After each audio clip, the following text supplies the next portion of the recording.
जय हिंद बालकों, आप लोग का वेलकम है हमारी क्लास में, स्वागत है। और आज हम लोग लास्ट लेक्चर पे बात करने वाले हैं नाइट्रोजन फैमिली का, जिसमें हम इस लेक्चर में डील करेंगे सीधे फास्फोरस को, उसके एलोट्रॉप्स को और उसके कंपाउंड्स को। कंपाउंड में मेनली जो हाइड्राइड है उसमें हम फॉस्फीन को डील करेंगे, ऑक्साइड है जिसमें P2O3 और P2O5 को डील करेंगे, ऑक्सी एसिड्स हैं फास्फोरस के, और लास्ट में फास्फोरस के हैलाइड्स हैं। अब अगर आप ध्यान दें इसमें, तो जो फास्फोरस है ये थर्ड पीरियड का 5th ग्रुप का मेंबर है। इसके पास empty d orbital valency shell में पाया जाता है और ये अपनी वैलेंसी को एक्सपेंड कर सकता है। इसकी खास बात ये है कि ये अपने ग्रुप का सबसे ज्यादा एबुंडेंट एलिमेंट है। देखिएगा, मैंने टर्म यूज किया है most abundant element of group 5th, पहली बात। दूसरी बात, ये चूंकि बड़े पीरियड का है तो इसमें पी पाई मल्टीपल बॉन्डिंग इफेक्टिव नहीं होती, तो ये सिंगल कोवलेंट बॉन्ड बनाता है, जिस पर कि डिफरेंट स्ट्रक्चर इस मैटर के बनते हैं जो कि एलोट्रॉप कहलाते हैं। फास्फोरस के बड़े सारे एलोट्रॉप्स पाए जाते हैं, जिसमें व्हाइट, रेड और ब्लैक इन 3 फास्फोरस का जिक्र किया गया है। अब अगर हम लोग ध्यान से देखें तो ये फास्फोरस किन फॉर्म में स्टैंड करता है, तो ये फास्फोरस हमारी बॉडी में बोन्स में होता है कैल्शियम फॉस्फेट की शक्ल में। हमारे दांत का जो ऊपरी हिस्सा होता है जिसे इनेमल कहते हैं, वो किससे बना होता है, CA5PO4 थ्राइस OH, ये इनेमल बनाने का काम करता है। और फास्फोरस के जो पॉपुलर मिनरल्स हैं उसमें सबसे पहला कौन आता है, phosphorite, CA3PO4 whole twice, fluorapatite 3CA3PO4 twice CaF2, chlorapatite 3CA3PO4 twice CaCl2, और ये दोनों ही IIT जेई में मेंस में पूछे जा चुके हैं, नीट में पूछे जा चुके हैं। चले, अब अगर हम इसके एलोट्रॉप्स की बात करें तो सबसे पहला एलोट्रॉप पकड़ते हैं व्हाइट फास्फोरस। ये मोस्ट रिएक्टिव एलोट्रॉप है किसका, आपका फास्फोरस का। ये टेट्राहेड्रल डिस्क्रीट स्ट्रक्चर बनाता है। 4 फास्फोरस के एटम मिलकर के व्हाइट फास्फोरस का एक मॉलिक्यूल बनाते हैं P4, और 2 मॉलिक्यूल्स के बीच में किसी प्रकार का कोई केमिकल बॉन्ड नहीं होता, बल्कि वीक वंडरवॉल फोर्स होता है। और वंडरवॉल फोर्स में भी कौन सा, लंडन फोर्स और डिस्पर्सन फोर्स। चूंकि मोलर मास इसका ज्यादा है, इस वजह से ये रूम टेम्परेचर पर व्हाइट वैक्सी सॉलिड के रूप में पाया जाता है।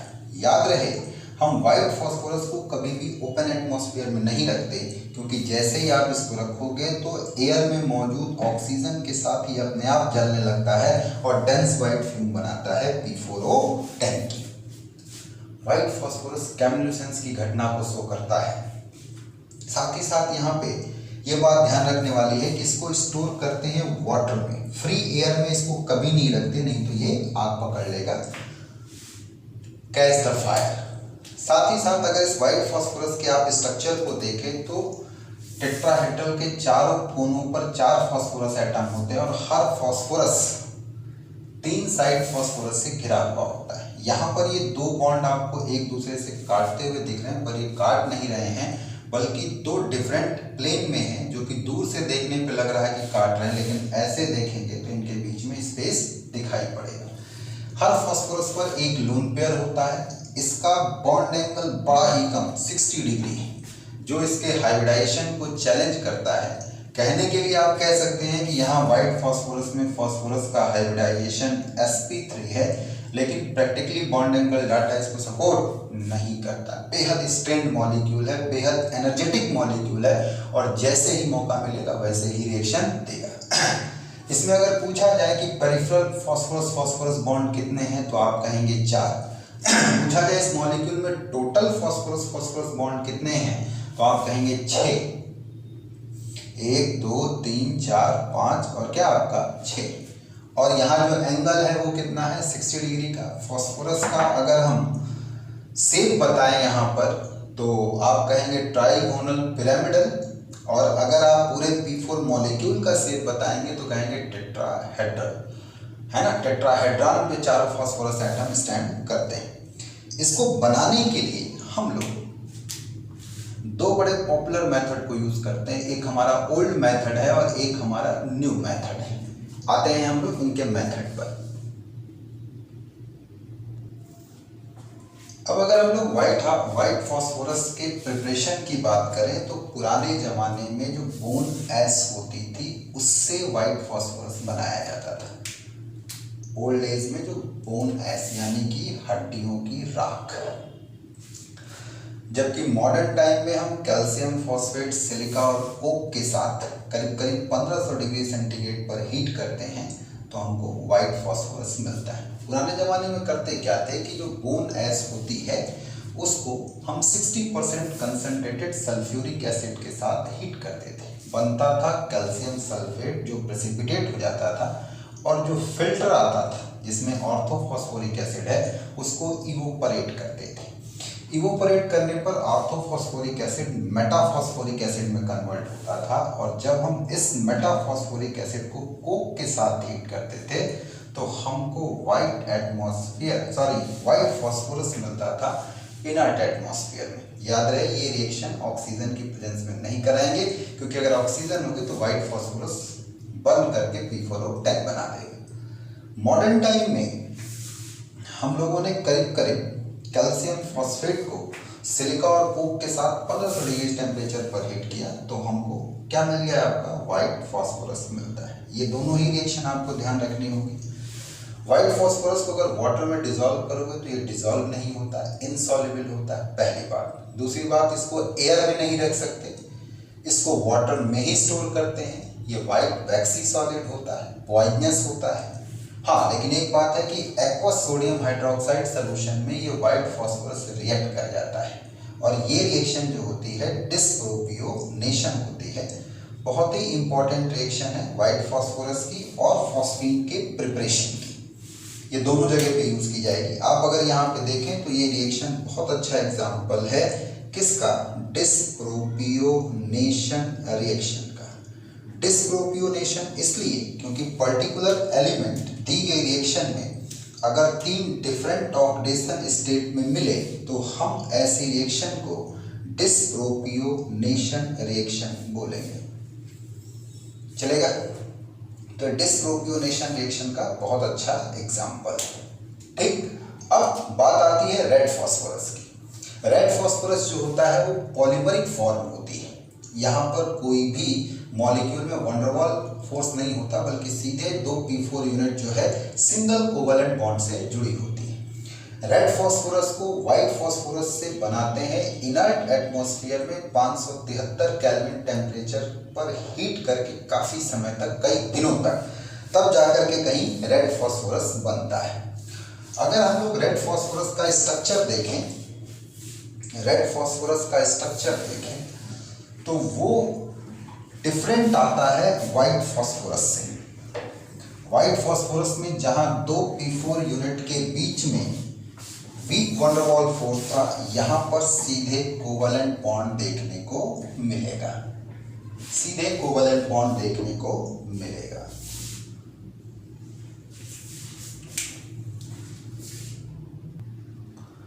अब अगर हम लोग रेड फास्फोरस के स्ट्रक्चर को देखें तो यहाँ पर जो 2 P4 यूनिट है इसके बीच में कोवलेंट बॉन्ड मौजूद है। यानी कि रेड फास्फोरस जो है वो आपका लीनियर, आप कह सकते हैं पॉलीमरिक चेन स्ट्रक्चर बनाता है। जब हम व्हाइट फास्फोरस को आप देख सकते हैं कई दिनों तक इनर्ट एटमॉस्फेयर में करीब 250 डिग्री सेंटीग्रेड के आसपास या 573 केल्विन के आसपास अगर हम इसको हीट करेंगे तो ऐसी स्थिति में ये व्हाइट फास्फोरस किस में बदलेगा, आपका रेड फास्फोरस में बदलता है। यहाँ एक बात ध्यान रखने वाली है, जहाँ पर ये व्हाइट कलर का होता है ये आयरन ग्रे कलर या रेडिश ब्राउन कलर का होता है। व्हाइट फास्फोरस जहाँ इनसॉल्युबल है वाटर में, आपका रेड फास्फोरस कार्बन डाइसल्फाइड और वाटर दोनों में इनसॉल्युबल होता है। व्हाइट फास्फोरस की खासियत ये होती है कि कार्बन डाइसल्फाइड में सॉल्युबल और वाटर में इनसॉल्युबल, लेकिन रेड दोनों में ही इनसॉल्युबल होता है।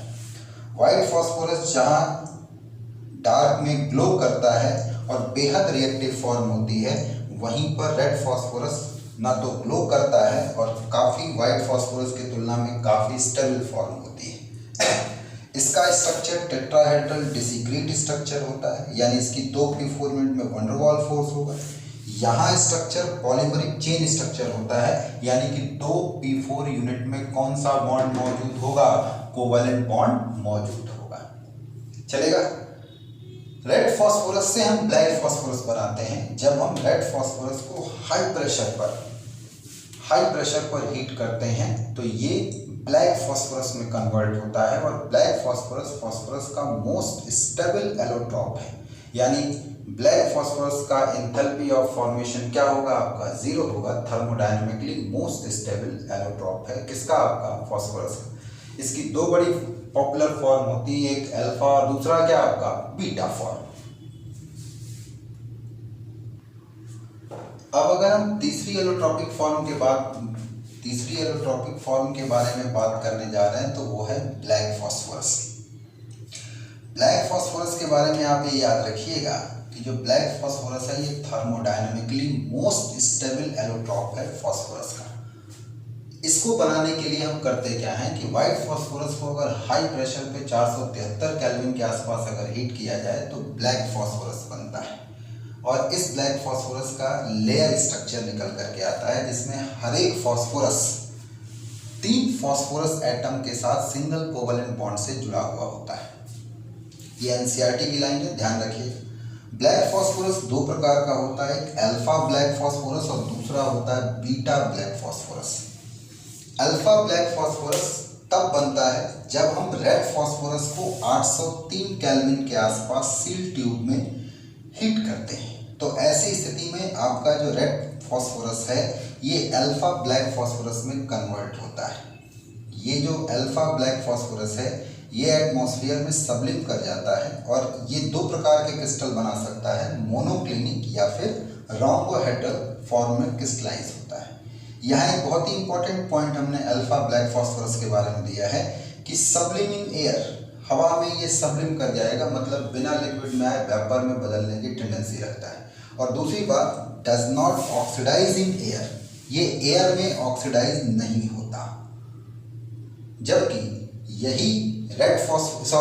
यही अगर हम लोग व्हाइट फास्फोरस को 473 केल्विन और हाई प्रेशर पर हीट करें तो ऐसी स्थिति में ये बीटा ब्लैक फास्फोरस में कन्वर्ट होता है, और जो आपकी बीटा ब्लैक फॉर्म होती है ये एयर में 673 केल्विन तक बर्न नहीं होती, लेकिन इससे जरा भी ऊपर टेम्परेचर हुआ तो ये बर्न कर जाता है। और ये पॉइंट आपका एनसीईआरटी का पॉइंट है, इसलिए काफी इंपॉर्टेंट हो जाता है इस टाइप के क्वेश्चन के लिए। Which of the following is correct, which of the following is incorrect.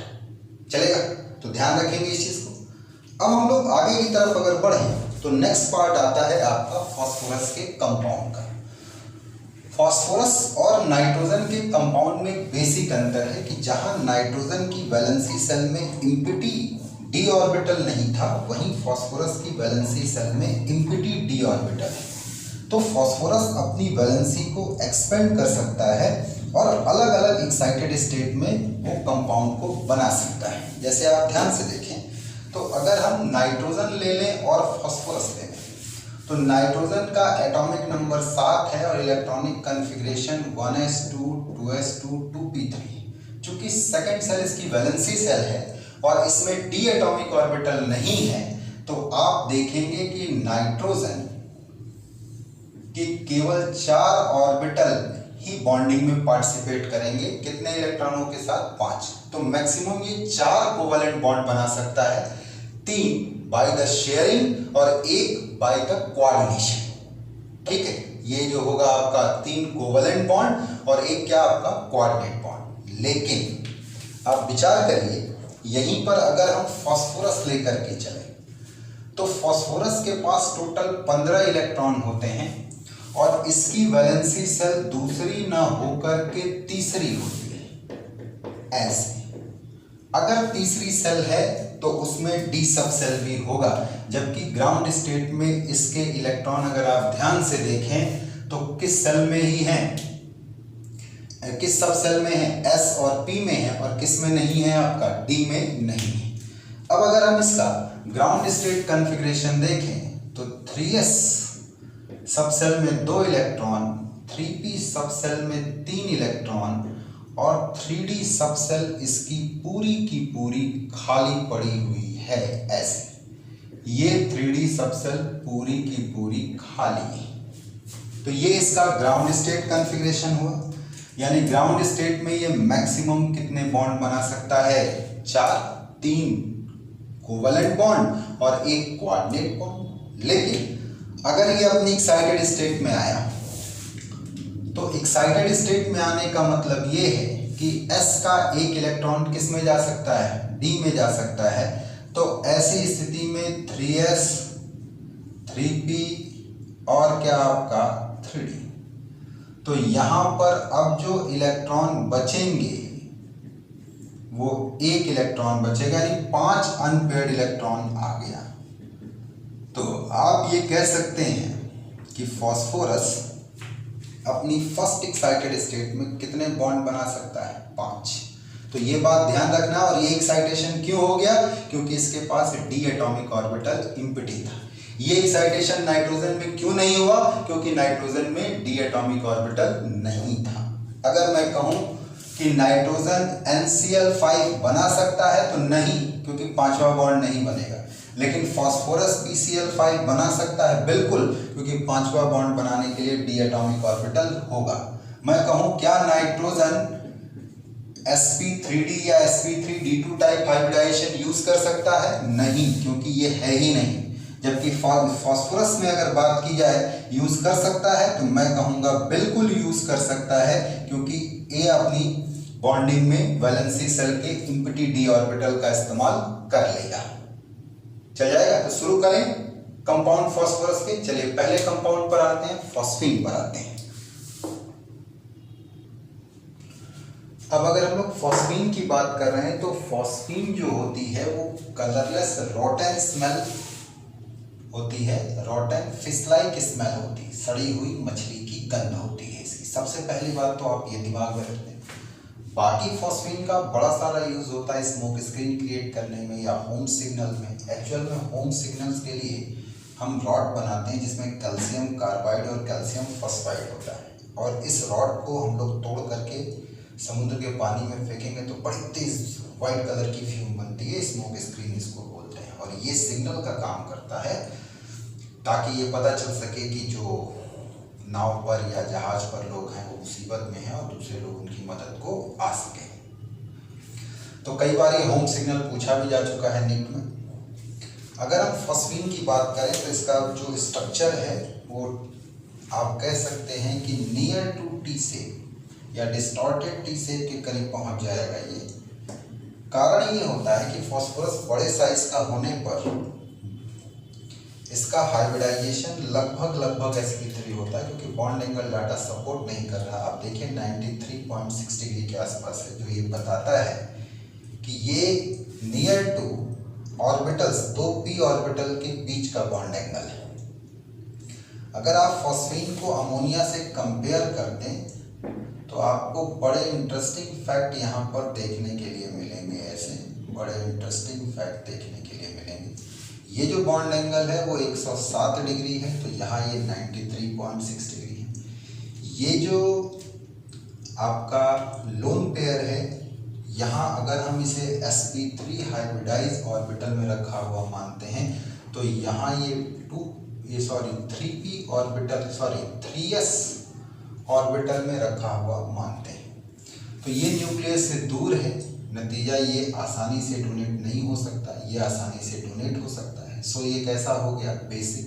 ये उसकी तुलना में कम बेसिक या आप कहेंगे एसिडिक नेचर का होता है। यहाँ आप हाइब्रिडाइजेशन sp3 लिख सकते हैं, पर यहाँ पर near to sp3, exact sp3 नहीं आएगा आपको, क्योंकि ऑर्बिटल की मिक्सिंग ही प्रॉपर नहीं हो पा रही। और कैसे पता ऑर्बिटल की मिक्सिंग नहीं हो पा रही? बॉन्ड एंगल डाटा कंफर्म कर दे रहा है। यहाँ बॉन्ड एंगल जो 107 डिग्री है, यहाँ पर 93.6 डिग्री है। तो आप कह सकते हो कि अमोनिया में lone pair sp3 hybridise orbital में है, तो फास्फोरस में 3s ऑर्बिटल में है। चलेगा।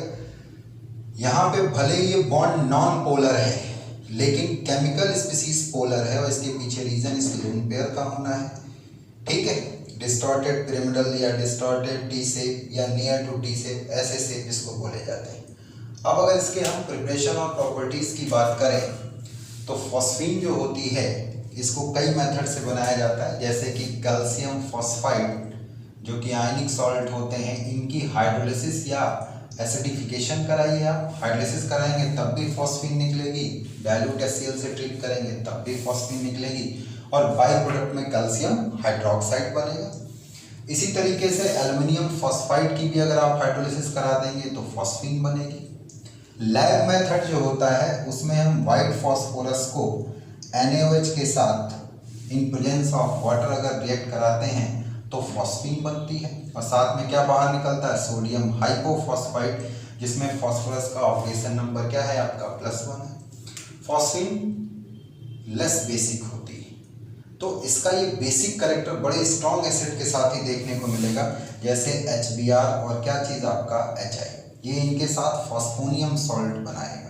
और अगर तुम्हारे पास फॉस्फोनियम सॉल्ट है और उसको आप स्ट्रॉन्ग एल्कली के साथ ट्रीट कर दो, क्योंकि ये सॉल्ट है वीक बेस और स्ट्रॉन्ग एसिड का, तो स्ट्रॉन्ग बेस अपने वीक कंपोनेंट को या स्ट्रॉन्ग पार्ट सॉल्ट में अपने वीक पार्ट को रिप्लेस कर देता है और न्यूट्रलाइजेशन रिएक्शन ही होती है। तो ऐसी स्थिति में हमारा बनेगा KI और साथ में कौन सी गैस निकलेगी, फॉस्फीन।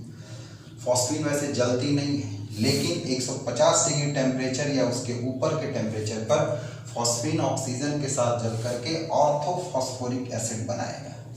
फॉस्फीन एसिडिक है, ये बात हम अमोनिया से रिएक्ट करा करके प्रूफ कर लेते हैं, ये अमोनियम फॉस्फाइड बनाता है। फॉस्फीन क्यूप्रिक और सिल्वर आयन को करस्पॉन्डिंग कॉपर और सिल्वर में क्या करता है, चेंज कर देता है। इसमें एक बात याद रखिएगा कि जब ये कॉपर +2 को कॉपर में बदलता है तो ऑर्थोफॉस्फोरिक एसिड, लेकिन सिल्वर आयन को जब सिल्वर में बदलता है तो आपका फॉस्फोरस एसिड बनता है। बोलो भाई, कर लोगे? इतना कर लेंगे तो फॉस्फीन में बहुत है। अब हम लोग आते हैं ऑक्साइड्स ऑफ फॉस्फोरस। तो अगर हम फॉस्फोरस के ऑक्साइड की बात करें तो फॉस्फोरस ऑक्सीजन के साथ चल करके P2O3 और P2O5 टाइप के 2 ऑक्साइड बनाता है। अगर ऑक्सीजन लेस अमाउंट में है तो P2O3 बनता है और मोर अमाउंट में है तो P2O5 बनता है। एक्चुअल में P2O3 और P2O5 दोनों एम्पिरिकल फार्मूले हैं, इनके मॉलिक्यूलर फार्मूले P4O6 और P4O10 हैं। ये ऑक्साइड जो होते हैं वाटर के लिए ग्रेट एफिनिटी रखते हैं, डिहाइड्रेटिंग एजेंट का काम करते हैं। तो अगर गलती से इनको मॉइस्चर या वाटर मिल गया तो ये करस्पॉन्डिंग वाटर को एब्जॉर्ब करके H3PO3 और H3PO4 में बदल जाते हैं। P2O3 या P4O6 फॉस्फोरस एसिड बनाता है, फॉस्फोरस एसिड बनाता है, जबकि P4O10 या P2O5 ऑर्थोफॉस्फोरिक एसिड बनाता है, ऑर्थोफॉस्फोरिक एसिड बनाता है। यहाँ ये बात ध्यान रखने वाली है कि P4O6 और P4O10 को एनहाइड्राइड भी कहते हैं H3PO3 और H3PO4 का। दिखाने के लिए मॉलिक्यूलर फार्मूला है और ये क्या है आपका एम्पिरिकल फार्मूला है। अगर हम ये देखें कि P4O10 ऑर्थोफॉस्फोरिक एसिड में कैसे कन्वर्ट होता है तो 3 स्टेप की रिएक्शन होती है। पहले स्टेप में P4O10 2 मोल वाटर को लेकर के मेटाफॉस्फोरिक एसिड में बदलता है। फिर ये जो मेटाफॉस्फोरिक एसिड है 2 मोल वाटर को लेकर के पायरोफॉस्फोरिक एसिड में बदलता है, और फिर ये जो पायरोफॉस्फोरिक एसिड है 2 मोल वाटर को लेकर के ऑर्थोफॉस्फोरिक एसिड में क्या करता है, बदल जाता है। तो इस तरीके से हम देखते हैं कि ये वाटर के साथ रिएक्ट करते हैं। इनके स्ट्रक्चर को लेकर के बड़े सारे सवाल पूछे गए हैं। जैसे P2O3 का स्ट्रक्चर अगर पूछा जाए तो आप P4O6 से बना सकते हैं। P4O6 में अगर बनाएंगे तो चारों फॉस्फोरस टेट्राहेड्रॉन के 4 कॉर्नर पर होते हैं, जबकि किसी भी फॉस्फोरस के बीच में डायरेक्ट बॉन्ड नहीं होता, बल्कि एक ऑक्सीजन जरूर होती है। इंटरली भी दोनों फॉस्फोरस एक दूसरे से ऑक्सीजन बॉन्ड के थ्रू जुड़े होते हैं, और लगता है कि यहाँ पर 2 बॉन्ड कट कर रहे हैं, लेकिन नहीं, बॉन्ड कट नहीं कर रहे बल्कि ऐसे हैं। दूसरी बात, यहाँ हर एक फॉस्फोरस पर एक लोन पेयर, जबकि हर एक ऑक्सीजन पर 2 लोन पेयर दिखाई पड़ेगा। पूछा भी गया है, आईआईटी में पूछा गया था कि P4O6 में या P2O3 में पीओपी ब्रिज कितने हैं। तो पेरिफेरल में देखोगे तो 1 2 3 4 है, इंटरनल देखोगे तो 2 है, टोटल देखोगे तो 6। याद रहेगा। तो ये स्ट्रक्चर था P4O6 का। अब अगर आपसे कह दिया जाए कि आप P4O10 का स्ट्रक्चर बनाओ, तो P4O10 में कुछ आपको खास नहीं करना है। इसी हर एक फॉस्फोरस के साथ एक डबल बॉन्ड ऑक्सीजन का लगा देना है। तो किसका स्ट्रक्चर बन जाएगा? P4O10 का स्ट्रक्चर बन जाएगा। पहले वही हर एक टेट्राहेड्रल कॉर्नर पर एक एक फॉस्फोरस एटम को रखिए, फिर इनसाइड ब्रिज बनाइए ऐसे, और हर एक फॉस्फोरस को डबल बॉन्ड से एक एक ऑक्सीजन से जोड़ दीजिए। तो ये किसका बन गया? P4O10 का। यहाँ ये ध्यान रखना है कि यहाँ 2 प्रकार की बॉन्ड लेंथ मिलेगी, एक फॉस्फोरस ऑक्सीजन डबल बॉन्ड, एक phosphorus oxygen single bond. 6 bridge मिलेंगे पीओपी, 4 पेरिफेरी पर, 2 कहाँ आपका इनसाइड। कोई पीपी या कोई ओओ बॉन्ड नहीं मिलेगा, चलेगा?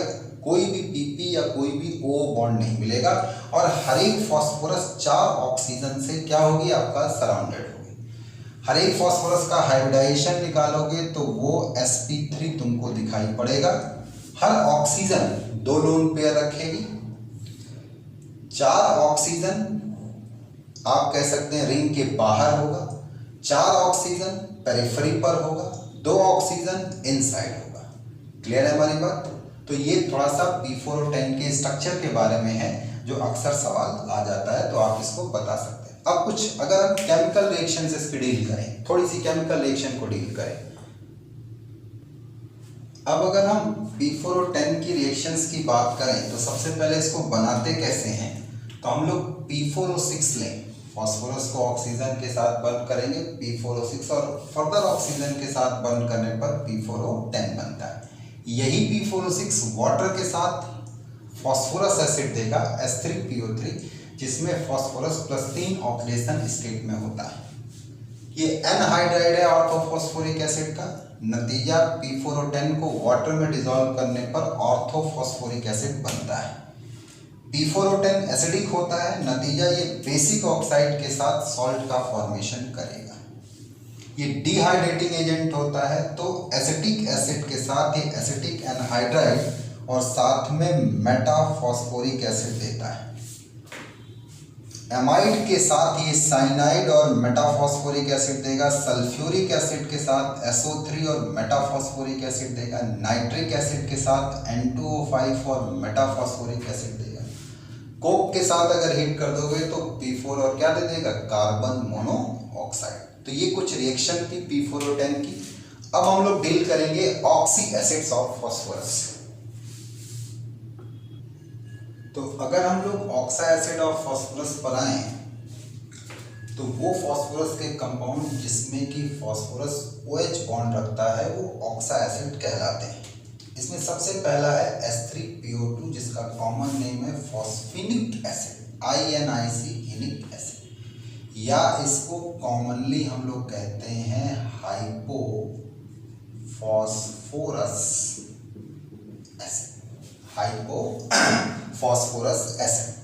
तो ये जो H3PO2 है, अगर आप इसका स्ट्रक्चर देखें तो इस तरीके का दिखाई पड़ेगा। इसमें एक OH बॉन्ड होता है, जबकि 2 हाइड्रोजन फॉस्फोरस से सीधे जुड़े होते हैं।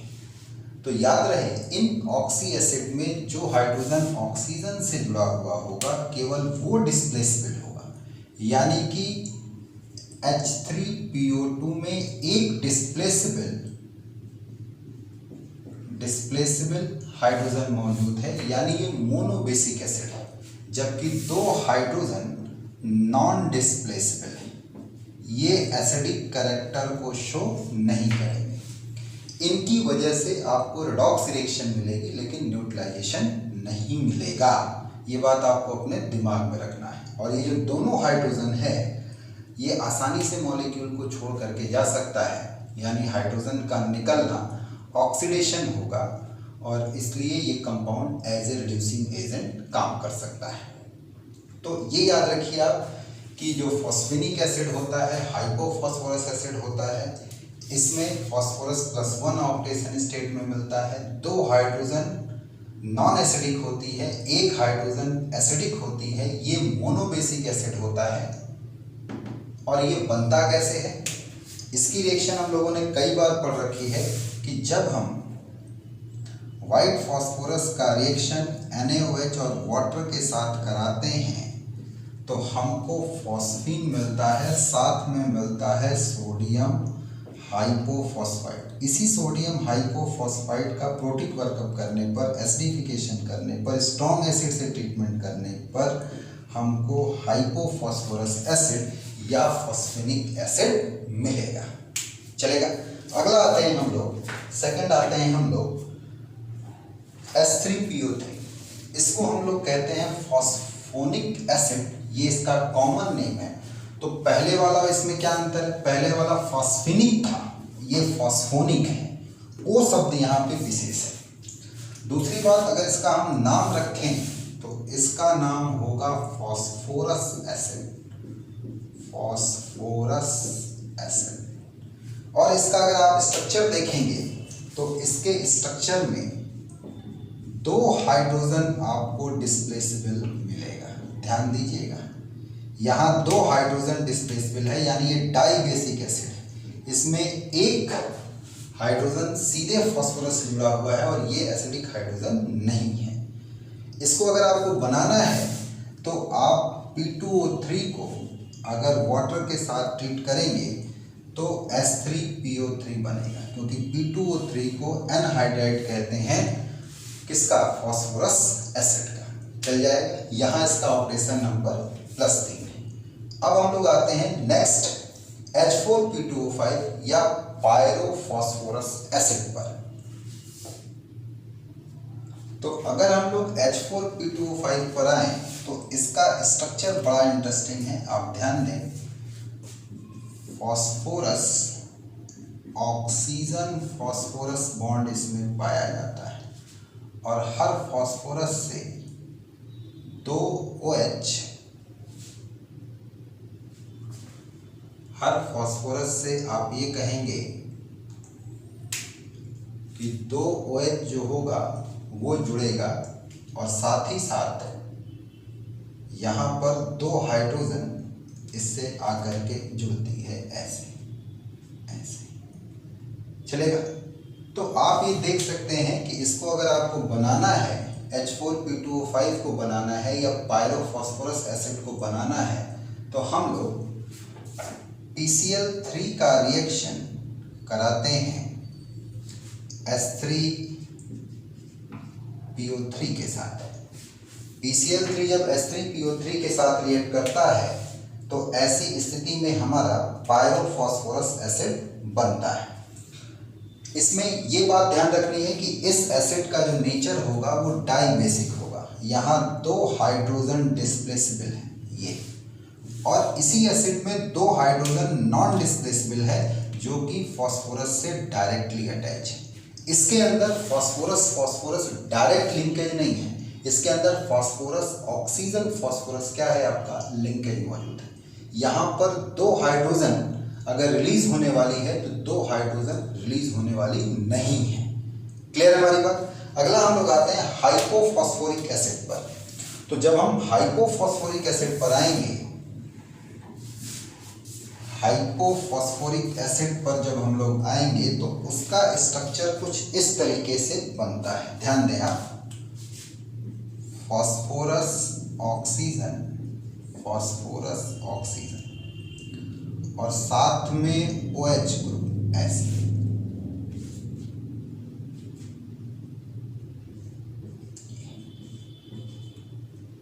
क्लियर है हमारी बात।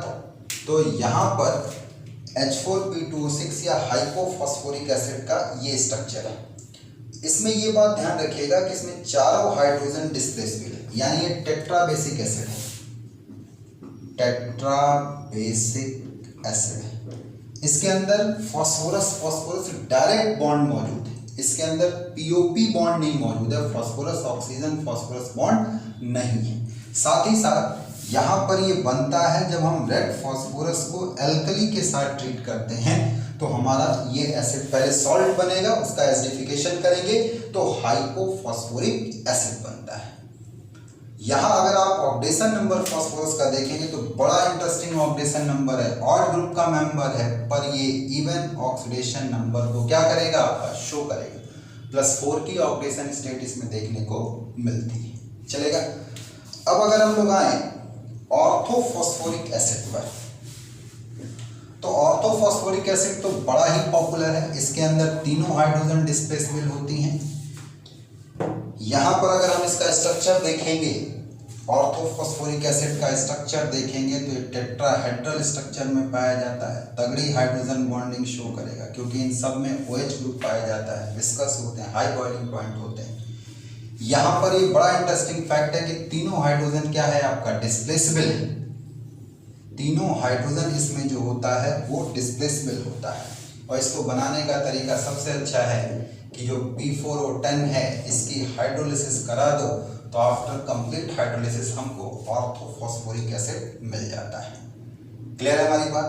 अब हम लोग अगले पर अगर आए पायरोफॉस्फोरिक एसिड पर अगर हम आए तो पायरोफॉस्फोरिक एसिड H4P2O7 का जो स्ट्रक्चर बनेगा वो कुछ इस तरीके से बनता है। यहाँ फास्फोरस का ऑक्सीडेशन नंबर आप याद रखिएगा, मैक्सिमम ऑक्सीडेशन नंबर होता है दैट इज +5। ये तो ये पायरोफॉस्फोरिक एसिड है, ये टेट्राबेसिक होता है, चारों हाइड्रोजन डिस्प्लेसेबल होती है। यहाँ फास्फोरस डायरेक्ट लिंकेज नहीं है बल्कि फास्फोरस ऑक्सीजन फास्फोरस लिंकेज है, यानी कि पीओपी बॉन्ड मौजूद है। यहाँ क्या ऑक्सीडेशन स्टेट है फास्फोरस की, +5 ऑक्सीडेशन स्टेट है। एक लड़के ने पूछा कि sir hypophosphorous acid, phosphorus acid और ऑर्थोफॉस्फोरिक एसिड, इन तीनों में सबसे ज्यादा एसिडिक कौन है? मैंने कहा हाइपोफॉस्फोरस एसिड। एक्सेप्शनली इस बात को याद रखिएगा। लड़का लड़ने पर आ गया कि सर ऑक्सीडेशन नंबर देखिए, सेंट्रल नॉन मेटल का ऑक्सीडेशन नंबर बढ़ रहा है तो एसिडिक स्ट्रेंथ बढ़ना चाहिए। मैंने कहा ना, ये एक्सेप्शन है इस बात की, और ऐसा इसलिए कि जो फॉर्मल चार्ज डिक्रीजमेंट होता है वो सबसे ज़्यादा हाइपोफॉस्फोरस एसिड में होता है और सबसे कम ऑर्थोफॉस्फोरिक एसिड में है, इसलिए इसका एसिडिक नेचर सबसे कम है और इसका एसिडिक नेचर सबसे ज़्यादा है। अब बात आती है मेटाफॉस्फोरिक एसिड की, तो मैं आपको बताऊं, अच्छा खैर, पायरोफॉस्फोरिक एसिड अगर आपको बनाना है तो आप ऑर्थोफॉस्फोरिक एसिड में से वाटर निकाल लीजिए तो ये किस में कन्वर्ट हो जाता है, पायरोफॉस्फोरिक एसिड में कन्वर्ट हो जाता है। अब अगर मेटाफॉस्फोरिक एसिड देखोगे तो मेटाफॉस्फोरिक एसिड 3 फॉर्म में स्टैंड करता है। एक सिंगल मॉलिक्यूल की शक्ल में, दूसरा ट्राइमरिक फॉर्म में, तीसरा ओपन चेन पॉलीमरिक फॉर्म में।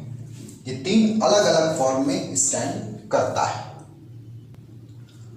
तो अब अगर मेटाफॉस्फोरिक एसिड की मोनोमरिक फॉर्म देखोगे तो वो ऐसे दिखाई पड़ेगी।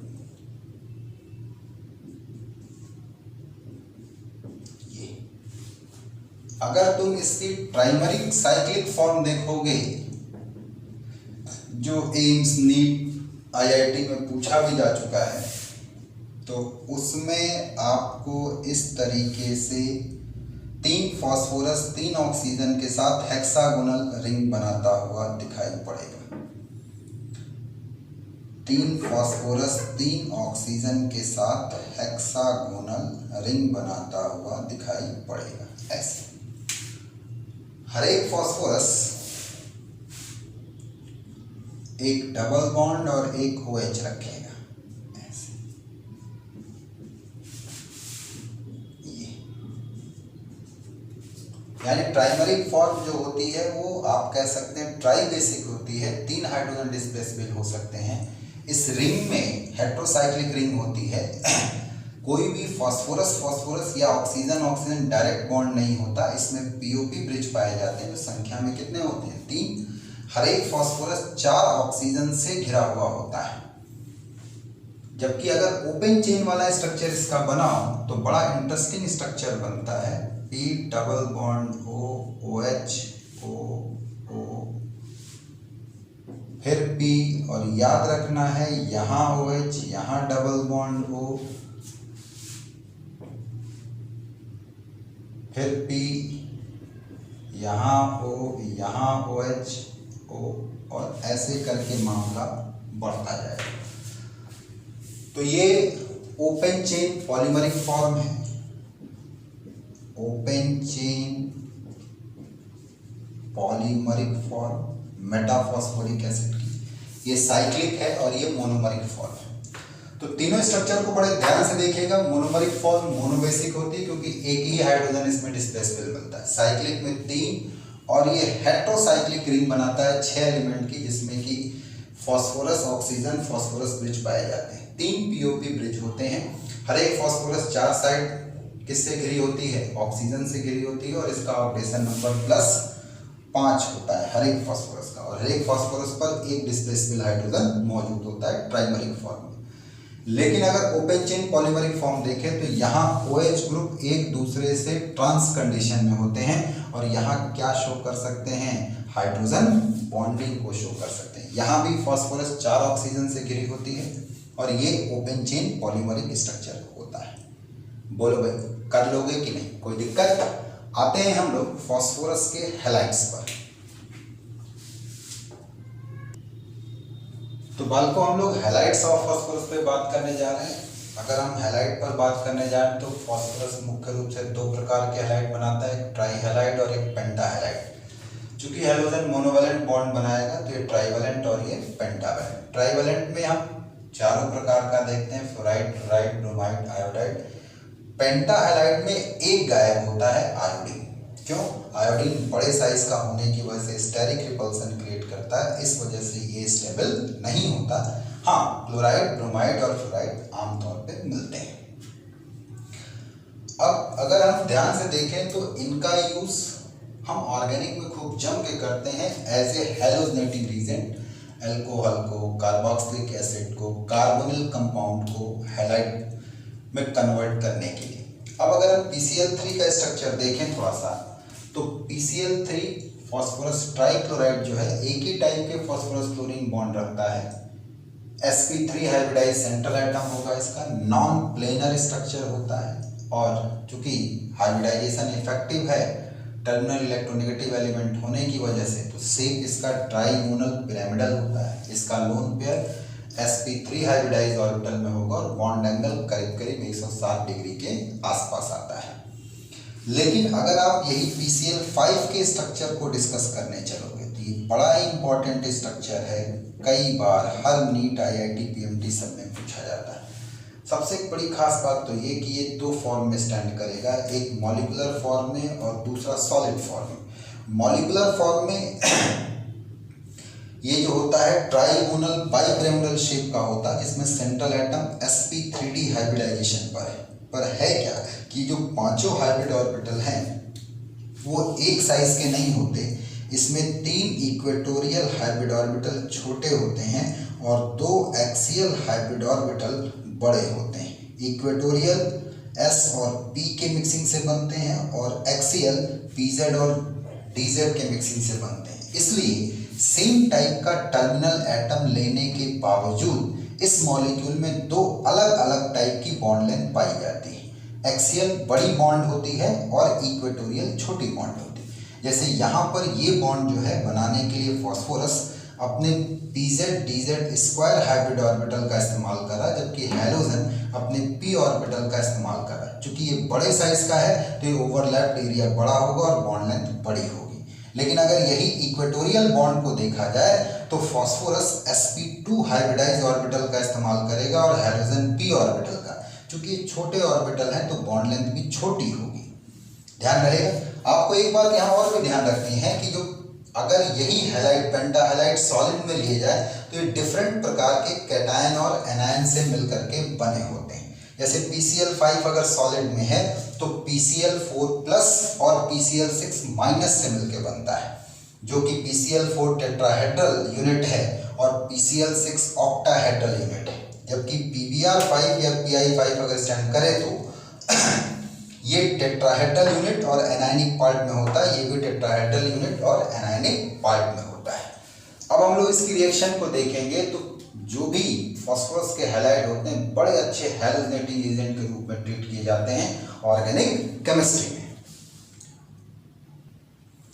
अब अगर हम लोग फास्फोरस के हैलाइड की रिएक्शन को डील करें तो जरा ध्यान दीजिएगा। सबसे पहले व्हाइट या रेड फास्फोरस को अगर लिमिटेड क्लोरीन के साथ में आप हीट करेंगे तो PCl3 बनेगा, और एक्सेस में हीट करेंगे अगर तो PCl5 बनेगा। अब हाँ, इनर्ट एटमॉस्फेयर लेते हैं आपका। PCl3 जो बनता है उसको हम लोग लैब में भी बनाते हैं SOCl2 के साथ रिएक्ट करा करके। अगर हम व्हाइट फास्फोरस को SOCl2 से रिएक्ट कराएंगे तो PCl3 बनेगा, जबकि SO2Cl2 के साथ रिएक्ट कराएंगे तो PCl5 बनता है।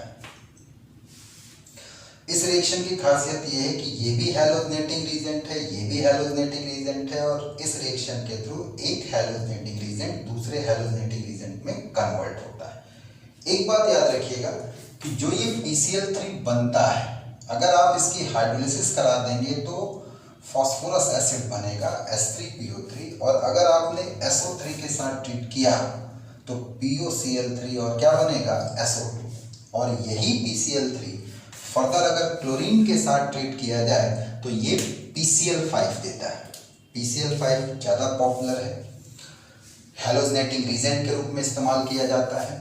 अगर इसको कहीं पर भी OH ग्रुप मिल गया जो कि नॉन कॉन्जुगेटेड है एक्सेप्ट कार्बोक्सिलिक एसिड का, तो ये उसको करस्पॉन्डिंग हैलाइड में बदल देगा। जैसे ये OH हटा करके Cl लगा देगा, और PCl5 की हाइड्रोलिसिस का बाई प्रोडक्ट हमेशा POCl3 और HCl होता है। इसी तरीके अल्कोहल होगा तो अल्केलाइड, और ये बाई प्रोडक्ट बन गया।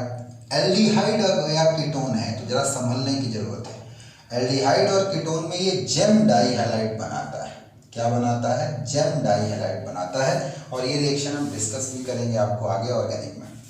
PCl5 सल्फ्यूरिक एसिड के साथ SO2Cl2 देता है, POCl3 और HCl, जबकि नाइट्रिक एसिड के साथ NO2Cl, POCl3 और HCl, और यही PCl5 अगर सॉलिड स्टेट में ले लिया जाए तो PCl4 टेट्राहेड्रल यूनिट और PCl6 माइनस ऑक्टाहेड्रल यूनिट बनाता है, जबकि PCl5 अगर वाटर के साथ लिया जाए तो ऑर्थोफॉस्फोरिक एसिड देता है। आपको एक चीज ध्यान रखना है, 3 हैलोजेनेटिंग रीजेंट जम के इस्तेमाल किए जाते हैं, और तीनों करीब करीब अल्कोहल, कार्बोक्सिलिक एसिड या फिर आप कह लो एल्डिहाइड कीटोन एक जैसा प्रोडक्ट देते हैं। बस अंतर ये रहता है कि इनके बाई प्रोडक्ट में अंतर रहता है। याद रहे, जब हम PCl5 को एज ए हैलोजेनेटिंग रीजेंट यूज करेंगे तो उसका बाई प्रोडक्ट POCl3 और HCl होगा, जबकि अगर हम PCl3 को एज ए हैलोजेनेटिंग रीजेंट यूज करेंगे तो इसका बाई प्रोडक्ट H3PO3 होगा, और अगर SO2Cl या SOCl2 को यूज करेंगे तो इसका बाई प्रोडक्ट SO2 और HCl होगा। ये इन तीनों में बेस्ट होता है क्योंकि इसका प्रोडक्ट लिक्विड या सॉलिड में, जबकि बाई प्रोडक्ट इसका किसमें होता है? गैस में होता है, तो अलग करने की झंझट नहीं रहती। ये हैलोजेनेटिंग रीजेंट कॉन्जुगेटेड OH ग्रुप को कभी भी हैलाइड में बदल नहीं पाते, क्योंकि यहाँ पर कैसा कैरेक्टर होता है? Partial double bond. लेकिन अगर नॉन कॉन्जुगेटेड OH ग्रुप है तो ये उसको हटा करके हैलाइड में बना देंगे, और जो इनके बाई प्रोडक्ट, जैसे अगर आप यहाँ पर PCl5 ले रहे हो तो ये तो बनेगा और साथ में ये बाई प्रोडक्ट होगा, और अगर यही PCl3 ले रहे हो तो ये बाई प्रोडक्ट होगा, यही SOCl2 ले रहे हो तो ये बाई प्रोडक्ट होगा। चलेगा? कर लेंगे। उम्मीद करता हूं कि आपको हमारे लेक्चर पसंद आ रहे होंगे, आप चीज़ों को एंजॉय कर रहे होंगे, और आपके नॉलेज में हम कुछ ना कुछ इंक्रीजमेंट करने में कामयाब होंगे। अगर आप इतना जानते हैं तो नाइट्रोजन फैमिली के बारे में सफिशिएंट है। इससे ज़्यादा क्वेश्चन नहीं आएगा, इसके बाहर से क्वेश्चन नहीं आएगा। अब आप एक्सरसाइज लगा लीजिए, जो क्वेश्चन है, डाउट है, उसको पूछ लीजिए। This is all about your nitrogen family including nitrogen and phosphorus element compound, सारी चीजें चलेगा। बस एक काम आपको और करना है, हमारे जो वीडियो लेक्चर्स हैं इनको YouTube पे सब्सक्राइब भी कराना है ताकि व्यूअर्स बने, लोगों तक हमारी बात पहुंचे, दूर तक लोगों तक जाए, आपके मित्रों तक पहुंचे और वो भी लाभान्वित हो सकें, प्रॉफिट गेन कर सकें। चलेगा। बाकी कमेंट करिए, किसी प्रकार का कोई प्रॉब्लम है तो उसको शेयर करिए, जिस भी माध्यम से आप हमसे जुड़े हैं उससे पूछिए। ठीक है। इस लॉकडाउन की सिचुएशन में पढ़ते रहिए, थोड़ा सा मेहनत करते रहिए, अपना टाइम मैनेजमेंट मेंटेन रखिए, बायोलॉजिकल क्लॉक मेंटेन रखिए और सोचिए पॉजिटिव एनर्जी के साथ कि मुझे टॉप 100 में आना है, टॉप 50 में आना है, टॉप 20 में आना है, टॉप 10 में आना है। ठीक है। जय हिंद बालकों।